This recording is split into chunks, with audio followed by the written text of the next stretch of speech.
Hein. Et c'est l'heure du live maintenant, et on accueille ce matin celui qu'on a découvert comme sosie vocal de Johnny Hallyday. C'était dans Incroyable Talent en 2018 et qui depuis a su conquérir le public avec plus de 500 000 exemplaires vendus de ses disques et plus de 300 concerts, dont une cinquantaine de zéniths.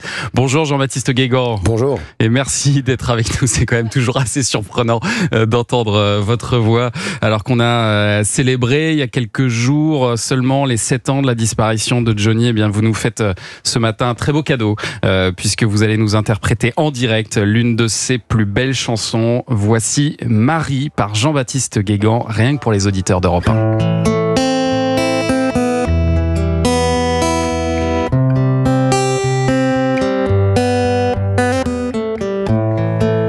Oh Marie, si tu savais tout le mal que l'on me fait. Oh Marie, si je pouvais dans tes bras nus me reposer, évanouir mon innocence. Tu étais pour moi ma dernière chance. Peu à peu, tu disparais, malgré mes efforts désespérés.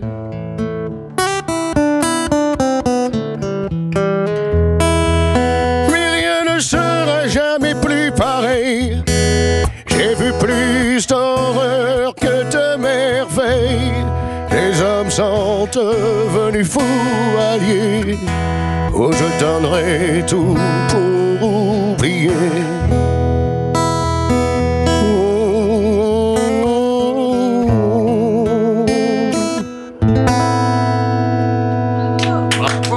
Merci. Bravo, merci Jean-Baptiste Guégan. Venez nous rejoindre. Je pense que vous avez ému beaucoup de nos auditeurs ce matin et Camille Chamou aussi. Ouais, c'était super.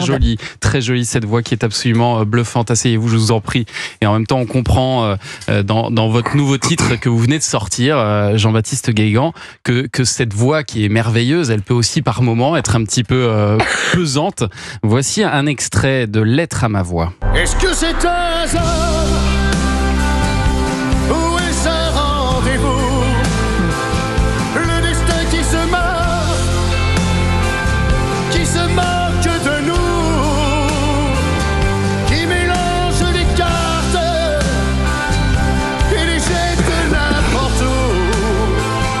Fallait-il que tu partes pour que les gens me regardent? C'est incroyable, on dirait un inédit de Johnny. C'est fou. Dingue. Ça s'appelle Lettre à ma voix et il y a ces paroles qui sont très touchantes. Vous dites fallait-il que tu partes pour que les gens me regardent. En fait, on comprend dans cette chanson que c'est parfois difficile de vivre avec la voix. C'est assez paradoxal, mais c'est vrai que sans citer de nom, parce que je parle pas de Johnny du tout dans la chanson. Bien sûr que ça parle de lui, mais c'est fait vraiment subtilement. J'ai voulu vraiment rendre hommage comme ça à ma façon. Et vous vous adressez directement même à Johnny Hallyday que vous tutoyez. Oui, au début je le vous vois, mais après je le tutoie. Directement dans cette chanson, vous dites parfois quand je vais mal, j'aimerais que tu t'en ailles et que tu quittes mes cordes vocales. C'est fort. Je dis ce que je pense. C'est vrai que des fois ça peut être pesant d'avoir ces cordes vocales quoi, pratiquement, je dirais. La même tessiture vocale. Et c'est vrai que des fois c'est un peu pesant, oui.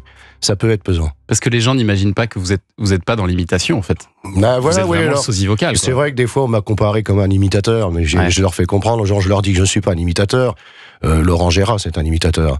Marc-Antoine Lebret, que je connais très bien, c'est un imitateur aussi. Mais moi, je suis chanteur. Moins bien que vous, c'est ça. C'est ça qui est dingue. Et puis même là, en parlant, c'est ça qui est fou, c'est que même en parlant normalement, en fait, sans pousser votre voix. C'est ma voix normale, oui. Ouais, Et vous posez cette question très honnêtement. Est-ce que vous avez cherché à savoir qui j'étais? Donc là, vous vous adressez davantage au public. C'est ça que vous avez envie de montrer maintenant, montrer qui vous êtes vous-même, Jean-Baptiste Guégan? Bien sûr, mais c'est important déjà de rester soi-même. J'oublie pas d'où je viens. Voilà, je suis quand même comme quelqu'un qui fait ce métier-là par amour. Déjà avant tout. Et il fallait en passer peut-être par ce texte, voilà, pour créer une forme de rupture aussi avec Johnny. Votre voix, vous l'avez pas choisie, elle est innée.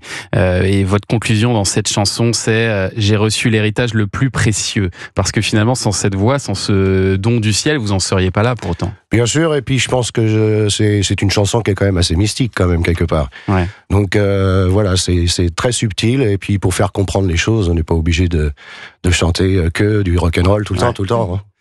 On a envie de l'entendre, cette chanson. Ouais, ça serait chouette. Est-ce que vous nous feriez le cadeau de rejoindre votre guitariste? Pardon, je connais pas votre prénom, monsieur. Philippe qui est à la guitare. Est-ce que vous voulez nous faire ce lettre à ma voix? Jean-Baptiste Guégan? Un début, au moins le début, voilà. On découvre ce titre, Lettre à ma voix, avec Jean-Baptiste Guégan. Je vous vois, tout le monde m'écoute, personne me voit.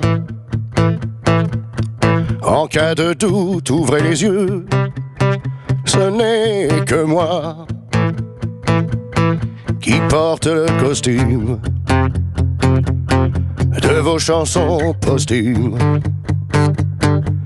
Comment être moi sans être un peu vous? Qu'est-ce qu'il me restera quand je ne serai plus nous? Qui nous regardera la nuit quand il est tard,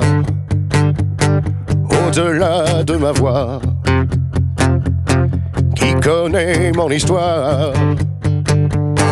Est-ce que c'est un hasard? Ou est-ce un rendez-vous?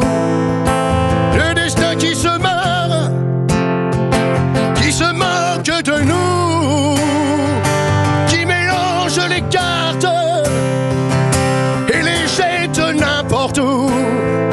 Fallait-il que tu partes pour que les gens me regardent? La puissance vocale à 10h50 du mat. Bravo Jean-Baptiste Guégan. Il est magnifique, ce texte, Lettre à ma voix. Merci d'avoir été avec nous ce matin. Et